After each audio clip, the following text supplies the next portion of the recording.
హెచ్ఏఎల్డీ project ద్వారా పారిశ్రామిక భూములను ప్రైవేట్ వ్యక్తులకు కట్టబెట్టేందుకు కాంగ్రెస్ ప్రభుత్వం కుట్ర చేస్తుందని మాజీ మంత్రులు సబితా ఇంద్రారెడ్డి, మంచిరెడ్డి కిషన్ రెడ్డిలు ఆరోపించారు. రంగారెడ్డి జిల్లా కాటేదాన్ పారిశ్రామిక వాడలో వారు పర్యటించారు. హెల్త్ ప్రాజెక్టు ద్వారా కాటేదాన్ పారిశ్రామిక వాడను ప్రైవేటు పరం చేయడానికి ప్రభుత్వం యత్నిస్తుందని అన్నారు. అలా జరిగితే పరిశ్రమలో పనిచేసే కార్మికులు రోడ్డున పడుతున్నారని చెప్పారు. బీఆర్ఎస్ ఎలాగైనా కాంగ్రెస్ కుట్రను అడ్డుకుంటుందని వ్యాఖ్యానించారు.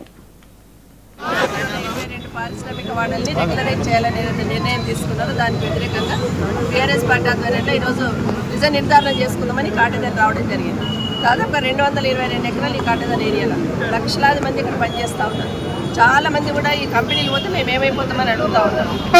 ఈరోజు రాష్ట్రంలో రేవంత్ రెడ్డి గారు వచ్చిన తర్వాత భూములను ఎక్కడ భూములునే ఎట్లా అమ్మాలనే ప్రయత్నమే చేస్తూ ఉన్నారు. దీని వెనకాల కూడా ఈ 9,000 ఎకరాలకు సంబంధించిన భూమి వెనకాల కూడా 5 లక్షల భారీ స్కామ్ జరగబోతూ ఉంది. దీన్ని ఆపాలి, ఇది ప్రజల ఆస్తి, ప్రజల అవసరాలకి వాడుకోవాలని ఈరోజు బీఆర్ఎస్ పార్టీ రావడం జరిగింది. ఇప్పుడు ఒక కంపెనీ విజిట్ చేస్తే అక్కడ ఉన్న వాళ్ళందరూ బాధపడుతున్నారు. ఈ కంపెనీ పోతే ఏమైపోతాం మేము? నిజంగా రేవంత్ రెడ్డి గారి సిచ్యువేషన్స్ ఉంటే నిజంగానే పొల్యూషన్ కంపెనీలని బయటికి పంపిస్తే ఆ ల్యాండ్ హ్యాండ్ ఓవర్ చేసుకోండి, ప్రభుత్వం హ్యాండ్ ఓవర్ చేసుకోండి, ప్రజల అవసరాలకు మాత్రమే దాన్ని వాడాలని బీఆర్ఎస్ పార్టీ డిమాండ్ చేస్తూ ఉంది.